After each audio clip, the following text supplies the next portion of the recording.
For 6 months, my mafia boss husband never touched me. Not my hand when we signed our marriage certificate. Not my waist when we danced at our wedding. Not even my eyes when he said goodnight through a closed door. Then one night, bullets shattered our world and another man threw his body in front of mine. That's when my husband finally looked at me, not like the asset he'd acquired, but like something precious he was terrified to lose. When a man only claims you because he's afraid someone else might, is that love? Or is it just another kind of violence? Before we dive into this thrilling story, don't forget to smash that subscribe button. Where are you watching from? Like and comment.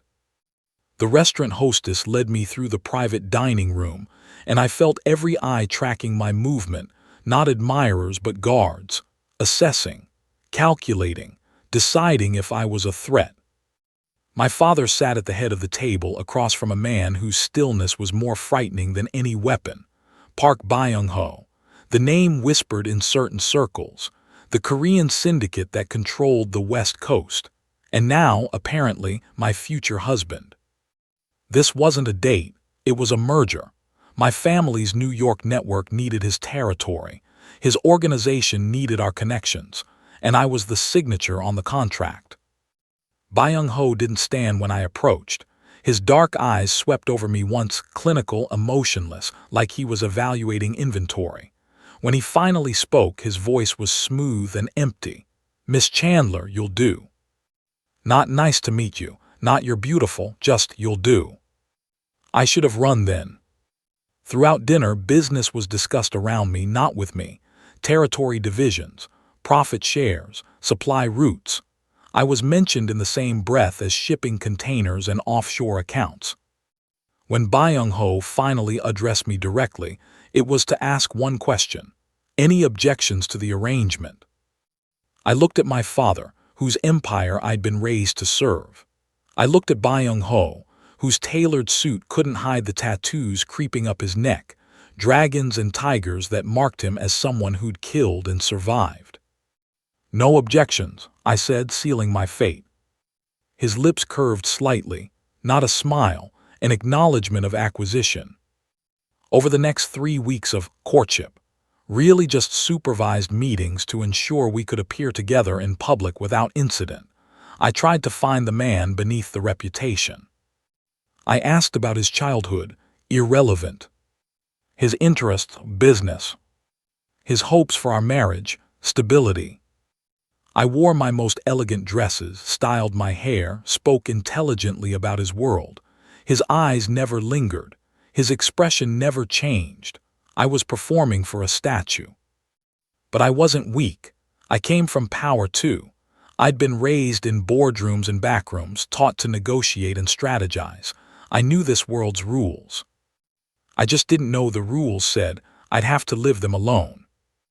The ceremony was held at his fortress-like estate in Los Angeles. Hundreds of guests in designer clothes, all of them dangerous. I recognized faces from law enforcement reports my family kept, whispered names attached to disappeared rivals. Byung-ho stood at the altar in a black suit, his expression carved from marble. When the officiant asked for his vows, he recited them like terms and conditions. No emotion, no inflection. Even during "to love and to cherish," his voice remained flat. When told to kiss his bride, he leaned in, and I saw his eyes scan the crowd even as his lips briefly touched mine. The kiss lasted 2 seconds. He was already pulling away before it ended. The guests applauded, cameras flashed, and I felt absolutely nothing except the cold realization that I'd just married a man who would never truly see me. We arrived at the penthouse as the sun set, painting Los Angeles in gold and crimson. The space was stunning, floor-to-ceiling windows, modern art, luxury in every detail. A beautiful prison. I changed into delicate silk, my hands trembling slightly as I emerged from the bathroom. This was supposed to be our beginning, the moment where arranged marriage became real marriage. Byung-ho stood in the hallway with his jacket off, tattoos fully visible now, intricate ink covering his arms, disappearing under his shirt. He looked at me for exactly 3 seconds. "Your bedroom is the second door on the left," he said, his tone unchanged from earlier. "Mine is the master suite. For your safety, we maintain separate quarters. My enemies target what I value, and I won't have you used against me." "But we're married," I said, voice smaller than I intended. "Don't you want?" "What I want is irrelevant." He turned away. "My security protocols keep you alive. Following them isn't negotiable. Good night, Chandler." He disappeared into the master suite. The door clicked shut with a sound like a cell locking.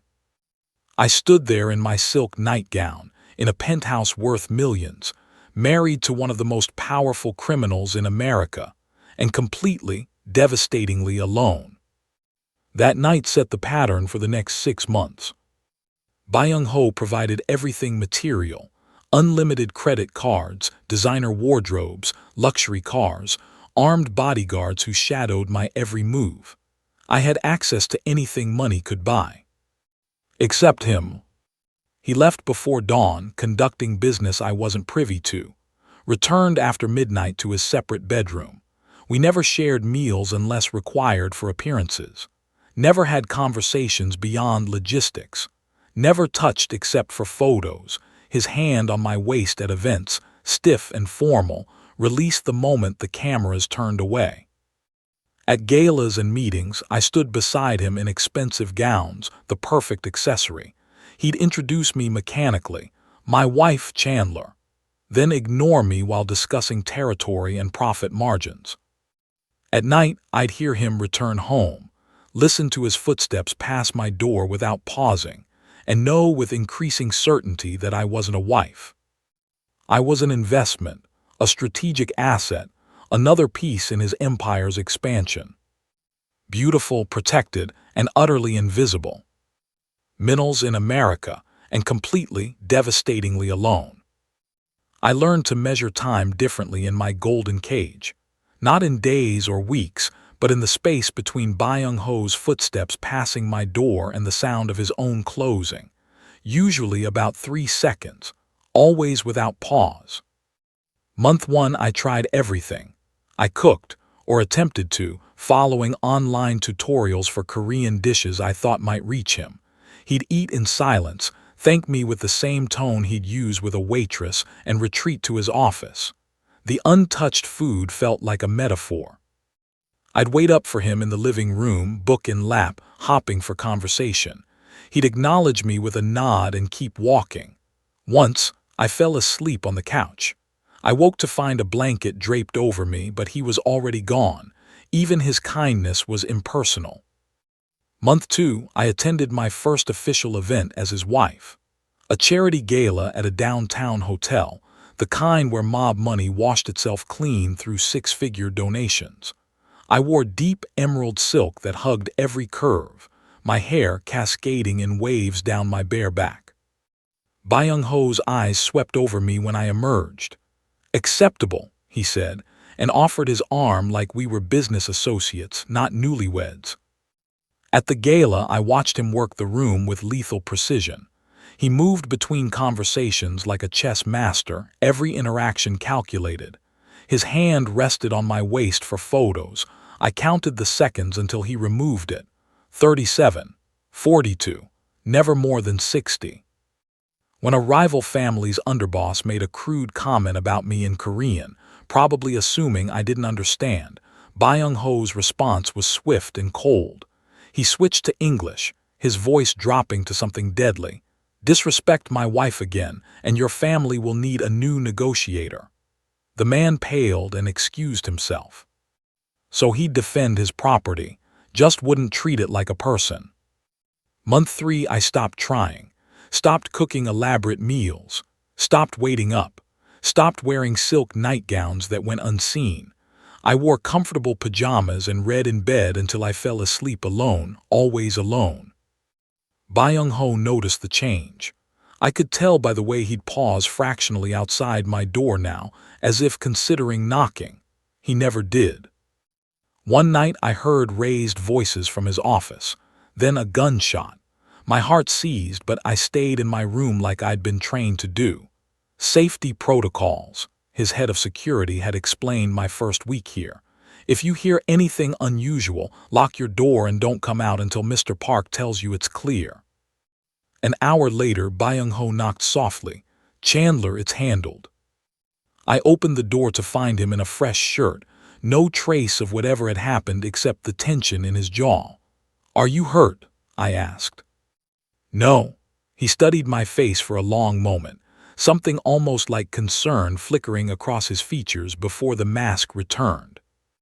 "Go back to sleep, you're safe." Safe, that word again. His justification for everything, for the distance, for the separate bedrooms, for treating me like a valuable painting that needed to be protected but never touched. I closed the door and pressed my forehead against it, listening to his footsteps retreat. 3 seconds to his door, the click of it closing. I was safe, protected, provided for, and slowly disappearing into the gilded walls of this beautiful prison. Marcus Chen arrived on a Tuesday morning with coffee and an actual smile. "Mrs. Park," he said, extending the cup. "Vanilla oat milk latte, extra shot, cinnamon on top. Your usual according to the cafe down the street." I stared at the cup, then at him. "How did you?" "I do my homework." His smile reached his eyes, crinkling the corners. "I'm Marcus Chen, your new head of security detail. Mr. Park felt you needed dedicated protection." Another decision made without consulting me. Another addition to my life that I had no say in. But Marcus was looking at me like I was a person who might have preferences, not an object to be guarded. "Thank you," I said, accepting the coffee. It was perfect, exactly how I liked it. When was the last time someone had paid attention to something that small? Over the following weeks, Marcus became the only constant warmth in my cold existence. Where Byung-ho's other security kept professional distance, silent shadows who watched but never engaged, Marcus talked to me like I mattered. "How was your morning?" he'd ask when I emerged from the penthouse. "Read anything good lately?" when he noticed the book in my bag. "You seem quieter today. Everything okay?" when I was having a particularly lonely day. Simple questions, normal human interaction. It shouldn't have felt revolutionary, but it did. He remembered things, that I preferred tea in the afternoons, that I loved old bookstores and hated crowded malls. That Tuesday was when I video called my mother back in New York, and he'd give me extra space during those calls, somehow knowing I needed privacy for the lies I told her about how happy I was. One afternoon, he found me standing at the floor-to-ceiling windows, staring at the city below. "Feels like being in an aquarium sometimes, doesn't it?" he said quietly. "Beautiful view, but you're still behind glass." I turned to him, startled that someone had put words to exactly what I felt. "Yes, exactly that." "For what it's worth," Marcus continued, "you handle it with more grace than most would. This life isn't easy, even with all the luxury." Tears pricked my eyes. Someone saw me, actually saw me. Byung-ho noticed, of course. Nothing escaped him.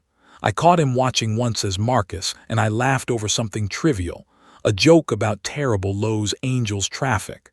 Byung-ho's expression didn't change, but something flickered in his eyes before he turned away. That evening he mentioned it. "You seem comfortable with Chen." "He's kind," I said simply. "He's paid to protect you." "He's paid to keep me alive. The kindness is extra." I met Byung-ho's gaze. "Some people give it freely." His jaw tightened almost imperceptibly. "As long as he does his job."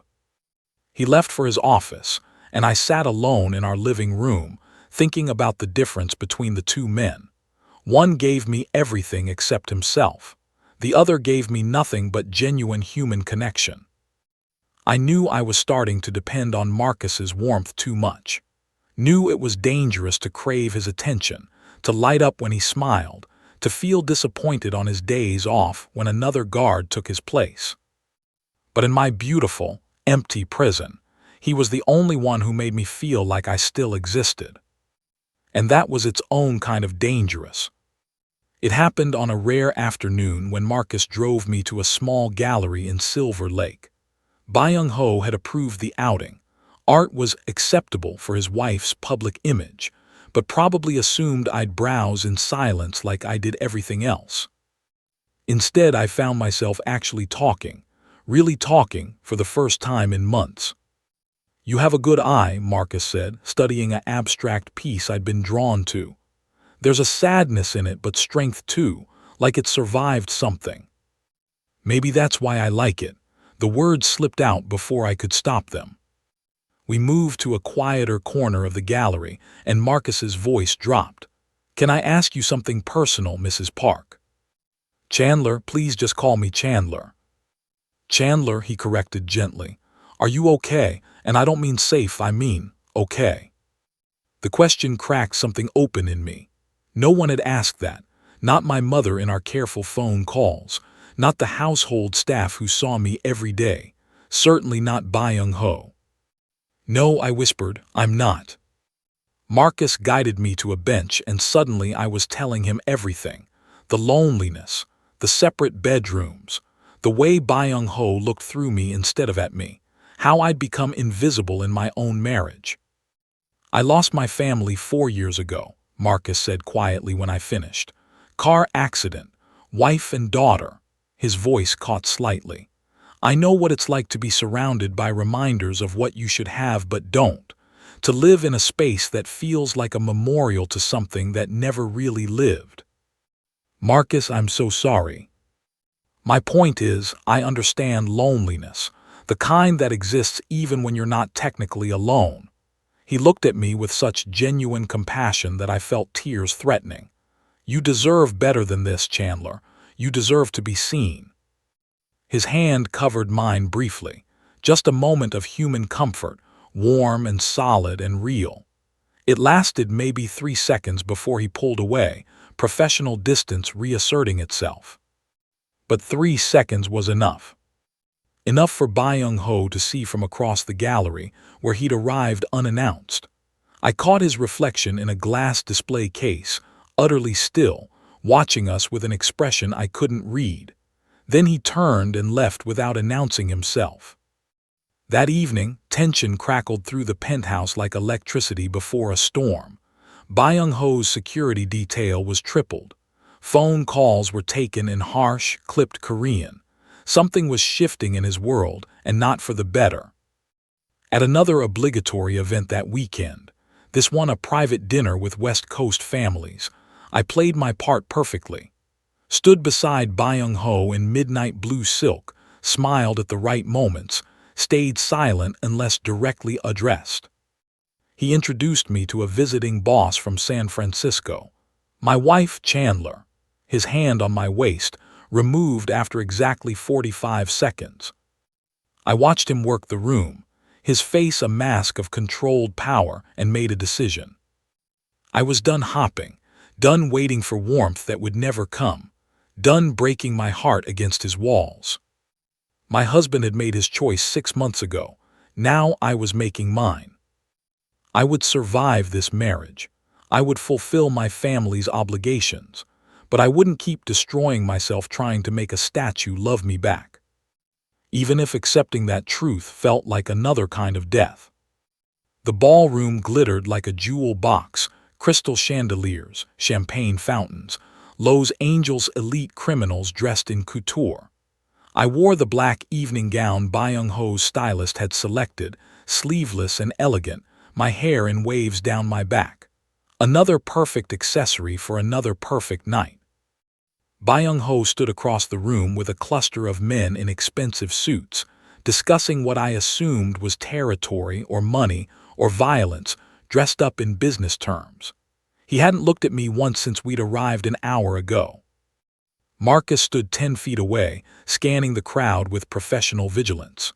When our eyes met briefly, he offered the smallest smile, a reminder that I wasn't completely invisible. I was reaching for a glass of champagne when the first shot shattered the chandeliers.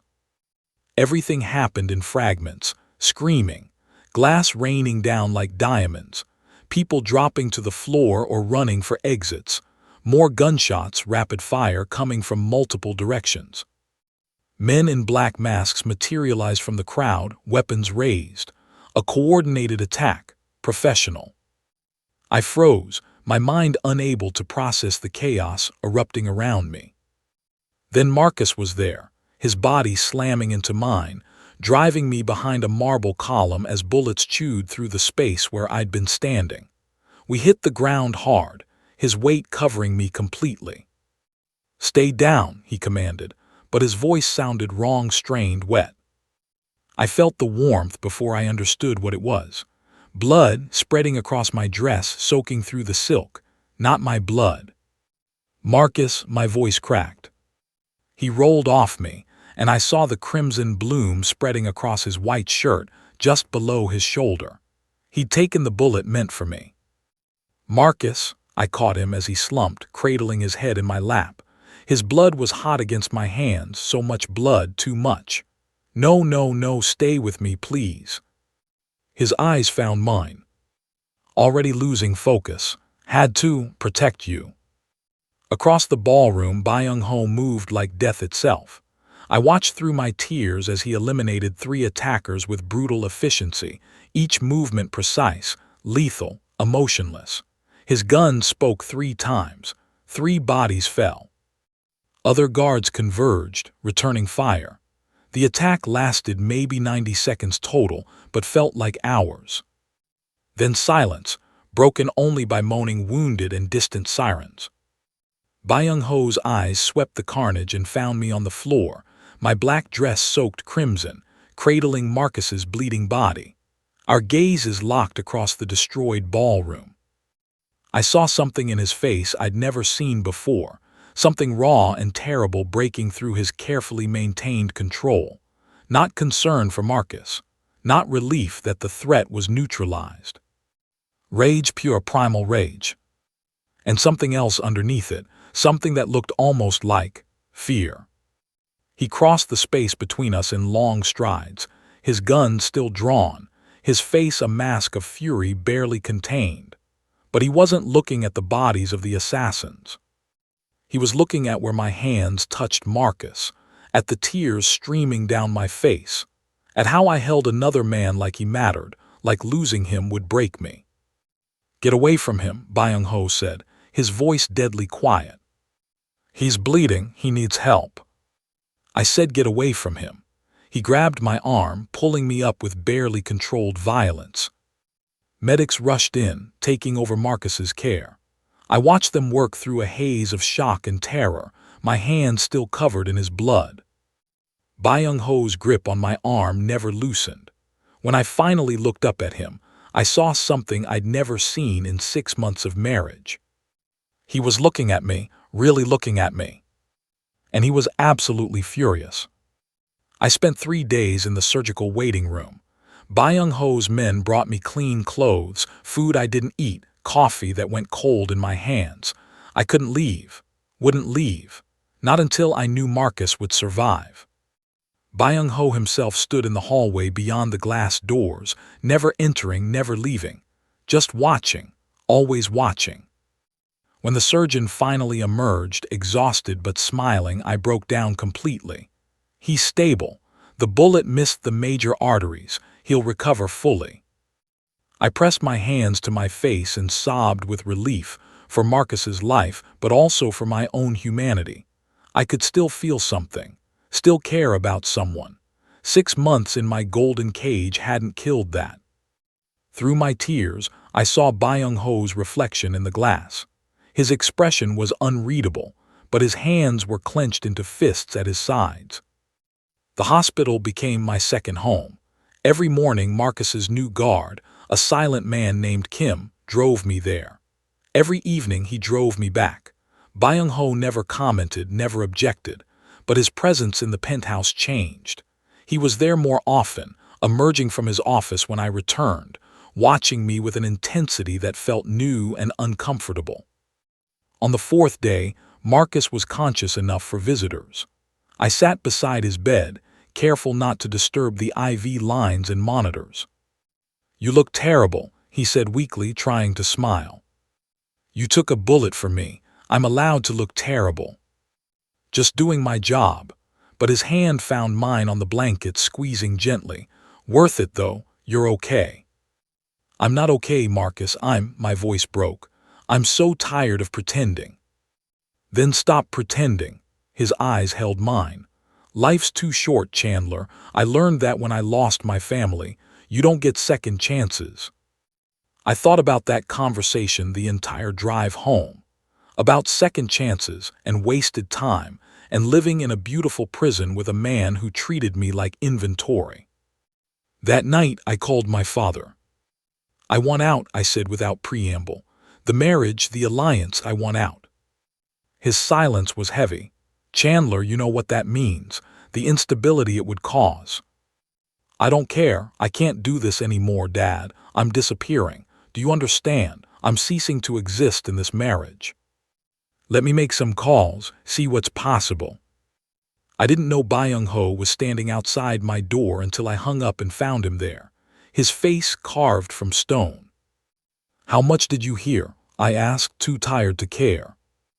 Enough. He stepped into my room, the first time in 6 months he'd crossed that threshold. You want to leave? What did you expect? You married me and then forgot I existed. I never forgot. His voice was rough, raw in a way I'd never heard. Not for a single goddamn day. I stared at him. Then why? Because I'm a coward, he laughed bitterly. I control an empire, Chandler. I've killed men who threatened me, but I couldn't handle feeling something real for my own wife. Byung-ho. You want to leave? Fine, I won't stop you. He moved toward the door, then stopped. But know this. Watching you cry over him, seeing you care that much for someone who isn't me, it woke something up. Something I've been trying to kill for 6 months. What are you saying? I'm saying I'm in love with you, have been since the wedding, maybe before. His hands clenched. And I'm terrified it's already too late. Marcus was sitting up when I arrived, color returning to his face. The sight of him recovering should have brought pure relief. Instead, I felt something more complicated twisting in my chest. I need to tell you something, he said before I could even sit down, before I lose my nerve. Marcus, you should rest. I'm in love with you, Chandler. The words tumbled out, raw and honest. I know the timing is terrible, and I know you're married, but nearly dying gives you clarity. Life's too short to not say what matters. My breath caught. Marcus. I'm leaving the organization. Already submitted my resignation. He reached for my hand. Come with me. We can disappear East Coast, maybe overseas. Somewhere his reach doesn't extend. I can't give you penthouses or diamonds, but I can give you normal, real, a life where you're not invisible. The offer hung between us like a lifeline. Normal. God, when had normal become the ultimate luxury? I need time to think, I whispered. Take all the time you need. I'm not going anywhere until you decide. The door opened. Byung-ho filled the frame, his presence sucking the air from the room.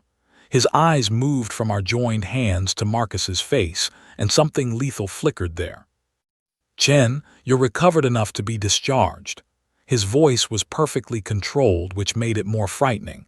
My men will escort you out. I'm having a conversation, Marcus started. You're done. Byung-ho's tone left no room for argument. Now. 2 guards appeared. Marcus squeezed my hand once before releasing it, his eyes holding mine. Think about it, he said softly, then let himself be led away. The door closed. Silence pressed down like a weight. So that's your exit strategy, Byung-ho said finally. Run away with the hired help. Don't. Anger ignited in my chest. Don't you dare judge me. He sees me, Byung-ho. He treats me like I matter. That's more than you've done in 6 months. I kept you distant to keep you safe. He moved closer. Every enemy I have would use you against me if they knew. If they knew what? That you cared. I stood, fury giving me strength. You kept me distant because you're a coward, because feeling something real terrified you more than any bullet ever could. You're right. The admission stopped me cold. I am a coward. I've been hiding behind protection and safety protocols because the truth is I'm fucking terrified of this." He gestured between us. "Of you, of how much power you have over me." "I don't have any power. I'm the one trapped." "You've had all the power from the beginning." His voice turned rough. "You think I don't know what I've done to you? I see it every day. Every time you stop hopping, I'll join you for dinner. Every time you stop trying. You were disappearing and it was killing me, but I couldn't." "Couldn't what?" "Couldn't risk it. Couldn't risk loving you and losing you. So I lost you anyway, just slower." He closed the distance between us. "But watching you cry over him, seeing you ready to leave with him, I can't do slow anymore." His hands cupped my face with a gentleness that contradicted everything I knew about him. Then he kissed me. Not like our wedding, perfunctory and empty. This kiss was desperate, possessive, 6 months of denial breaking open like a dam. His lips moved against mine with an urgency that stole my breath, one hand tangling in my hair while the other pressed me closer. For a moment I let myself feel it, the heat, the want, the proof that he could feel something after all. Then reality crashed back. I pushed against his chest, breaking away. "6 months too late," I said, my voice shaking. "You don't get to wake up now and expect me to forget." "I know." His forehead pressed against mine, both of us breathing hard. "So I'll spend the next 6 months proving you wrong. I'll prove that what I feel is real, that I can be the husband you deserved from the beginning. And if you can't, then I'll let you go." His eyes held mine, dark and intense and finally present. "But Chandler, I'm not giving up without a fight, not anymore." The next morning I woke to the smell of coffee. Real coffee, brewing in our kitchen, something that had never happened before. Byung-ho stood at the counter in a white shirt, sleeves rolled up, revealing the intricate tattoos on his forearms. He looked up when I entered, and for the first time in 6 months he smiled. Not the cold business smile. A real one, tentative and uncertain. "Good morning," he said, pouring a cup. "Vanilla oat milk latte, extra shot, cinnamon." My heart stuttered. "Marcus's order. How did you?" "I pay attention." He set the cup in front of me. "I always have, I just never let you see it." Over the following days, he dismantled his walls brick by brick. He started joining me for breakfast, asking about my plans for the day, actually listening to my answers. At dinner, he told me about his work, not the violence but the strategy, the negotiations, asking for my perspective on territorial disputes. "You have a sharper mind for this than half my advisors," he said one evening, studying me across the table. "Why didn't I see that before?" "You were too busy not seeing me at all." He flinched but didn't deny it. The gift started small. A first edition of the book I'd been reading when we met. Loose-leaf tea from a small shop in New York I'd mentioned once, months ago. A vintage record player with albums from my favorite artist, someone I'd only mentioned in passing to Marcus. "I heard you talking," Byung-ho admitted when I stared at the turntable. "I listened to everything, Chandler, even when I pretended not to." Then he showed me the room. It was tucked behind his office, a space I'd never known existed. Inside, a small gallery of Chandler-shaped secrets, photos from our wedding where he'd actually been looking at me, not the crowd. Sketches, rough but skilled, of me reading, sleeping, standing at the windows. A journal filled with observations spanning 6 months. She hummed while arranging flowers today. I've never heard anything more beautiful. Caught her crying in the shower. I'm the reason. I'm always the reason. She smiled at Chen. It should have been me making her smile like that. I was falling in love with you and terrified of what that meant, he said quietly. In our world, love is leverage, weakness. Every enemy I have would use you to destroy me. I thought you didn't care enough to worry about that. I cared too much. He pulled out another file. 3 separate contracts on your life in the past 4 months, all eliminated before they got close. You never knew because I handled it. My blood ran cold. 3. You think I'd let anyone touch what's mine? His voice turned dark, possessive. Even when I was too coward to claim you properly, you were still mine to protect. The tension between us shifted, charged with something new. When he stood close now, I felt the heat of him. When his hand brushed mine, electricity sparked. The air grew heavier with each passing day, weighted with 6 months of denial seeking release. Then his phone rang, his face hardened as he listened. When, how many understood? What is it?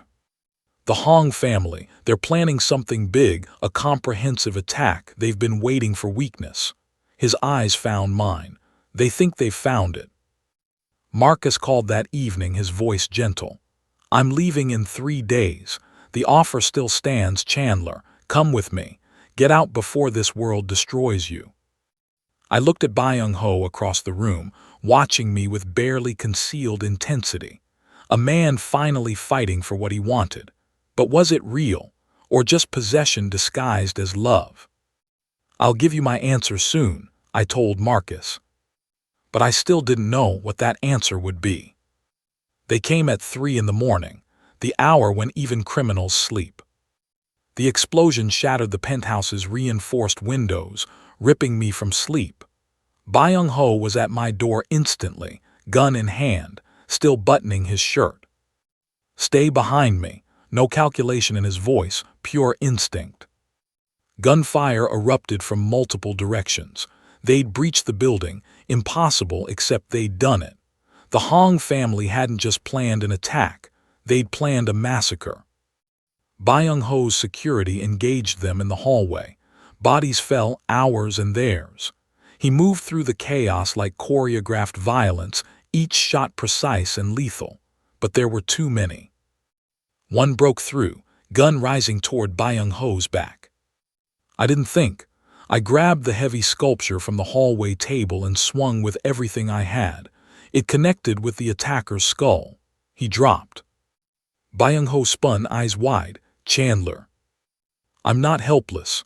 I picked up the fallen gun, hands surprisingly steady, and I'm not hiding. Something fierce and proud flashed across his face. Stay close. We fought our way to his panic room, but 3 men cut us off. Byung-ho took down 2, but the third's aim found him first. The bullet hit his side, spinning him backward. No, I fired once, twice. The attacker fell. Byung-ho collapsed against the wall, blood spreading across his white shirt, darkening to crimson. His hand pressed against the wound, but it kept coming. The panic room, he gasped. Code is your birthday, get inside. Not without you. I pulled his arm over my shoulders, half dragging him. He was heavy, solid muscle and dead weight, but I wasn't leaving him. We made it inside. The steel door sealed with a pneumatic hiss. Silence, except for our ragged breathing and the muffled sounds of fighting beyond. I tore open the first aid kit, hands shaking now that the adrenaline was fatting. You're bleeding too much. I've had worse, but his face was pale, pain etched around his eyes. I packed the wound, applied pressure. His blood soaked through the gauze, warm and terrifying. Don't you dare die on me, not now, not when you finally. I love you. His hand caught mine, slick with his own blood. I've loved you since the wedding, since before. I saw you walk into that restaurant and something in me recognized something in you. My equal, my match. The one person who could destroy me completely. Byung-ho. That's why I pushed you away. Because I knew if I let myself love you, really love you, there'd be no controlling it, no protecting myself. His breathing was labored. I'd rather die than lose you, Chandler. That's the kind of weakness love is. That's what terrified me. That's not weakness. Tears streamed down my face. That's everything. The door opened. Marcus stood there, weapon drawn, taking in the scene, me covered in Byung-ho's blood, our hands intertwined. Understanding crossed his face, followed by something like resignation. The building's secure. Medics are coming up. He looked at me for a long moment. You've already made your choice, haven't you? I nodded, unable to speak. Then I hope he deserves it. Marcus's smile was sad but genuine. Be happy, Chandler. That's all I ever wanted for you. The medics stabilized Byung-ho, but he refused the hospital. Treat me here. I'm not leaving her. Later, after the chaos settled and his wound was properly dressed, we lay together in his bed, our bed for the first time. Not separate rooms, not distance, just us. His fingers traced my face with reverence. I almost lost you tonight, almost lost the chance to do this right. You didn't lose me. I kissed him, gentle and deep and full of everything I'd been holding back. When we finally came together, it wasn't just physical. It was 6 months of walls crumbling, of fear giving way to trust, of two people choosing each other despite the danger, despite the cost. I'll never make you doubt my love again, he whispered against my skin. Every day I'll choose you, I swear it. Then every day I'll choose you back.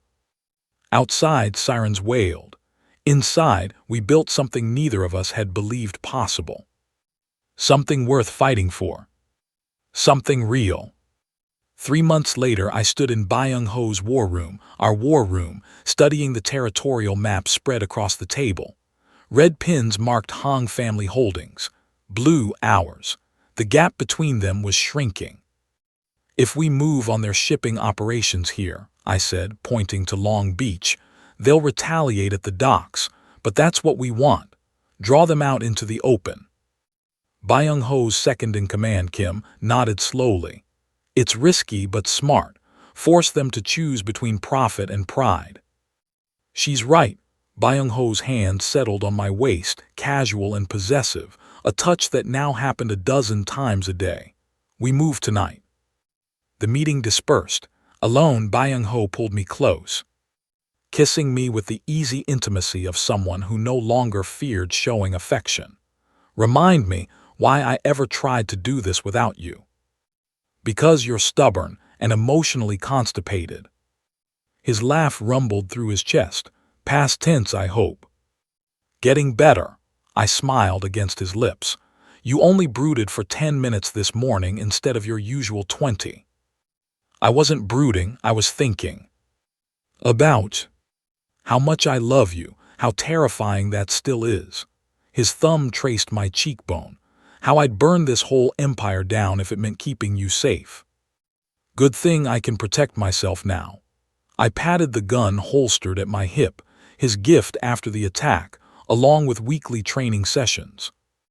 That evening, we hosted the Nakamura family from Seattle, a diplomatic dinner to solidify our northern alliance. I sat beside Byung-ho as his equal, not his ornament. When Nakamura made a territorial proposal, it was my counteroffer that sealed the deal.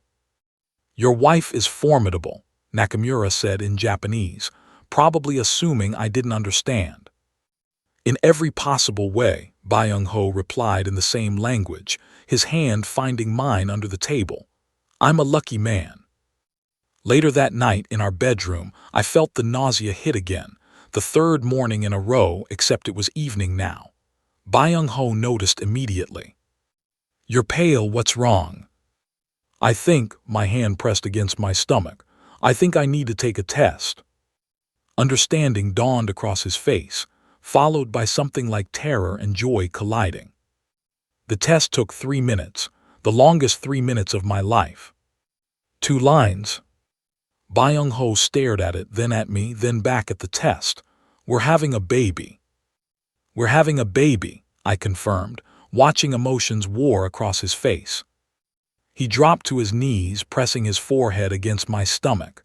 I'm terrified, he whispered. Another person to protect, another weakness for enemies to exploit. Or another reason to be stronger together. His arms wrapped around my waist. I'm going to be insufferable, aren't I? Overprotective and paranoid. Probably, but you'll also be an amazing father. I ran my fingers through his hair. We'll figure it out like everything else. A knock interrupted us. Kim's voice through the door. Sir, you have a visitor, Marcus Chen, and a guest. In the living room, Marcus stood with a pretty woman tucked against his side, her smile warm and genuine. Wanted you to meet someone, Marcus said. This is Sarah. We met at physical therapy. Recovering from his heroic bullet wound, Sarah added with a teasing look at Marcus. He tells that story at every party. The tension I didn't know I'd been holding released. Marcus looked happy. Actually, genuinely happy. I'm glad, I said, meaning it completely. Me too. Marcus's eyes moved between Byung-ho and me, taking in our intertwined hands the easy intimacy. You both look good, really good. After they left, Byung-ho led me back to our bedroom. He pulled me onto the bed, his hands settling on my still flat stomach with reverence. You're not going to get weird and distant again, are you? I challenged. Start sleeping in separate rooms because you're worried about the baby. Never, his voice was fierce. You're my empire now, Chandler. Everything else is just territory. This baby, you, our life together, that's what I'm building now. Not criminal networks or power structures, us. He kissed me then, tender and deep, and I felt the truth of it in every touch. This man who'd kept me at arm's length now held me like I was his entire world. Because I was. They say love is the most dangerous weapon in our world. They're right. It makes you vulnerable. It gives your enemies leverage. It's a weakness that can be exploited. But it's also the strongest armor. My husband doesn't keep me in a golden cage anymore. He stands beside me. We build our empire together, fight our battles together, face our fears together. And together, we're unbreakable. Not because we're invincible, but because we choose each other. Every single day, despite the danger, despite the cost. That's the kind of love worth fighting for. The kind worth everything. Thank you for listening till the end. Don't forget to like this video and subscribe for more stories that speak to the heart. Where in the world are you turning in from? Let me know in the comments so we can connect and share our thoughts. I appreciate the time you spent here with me today.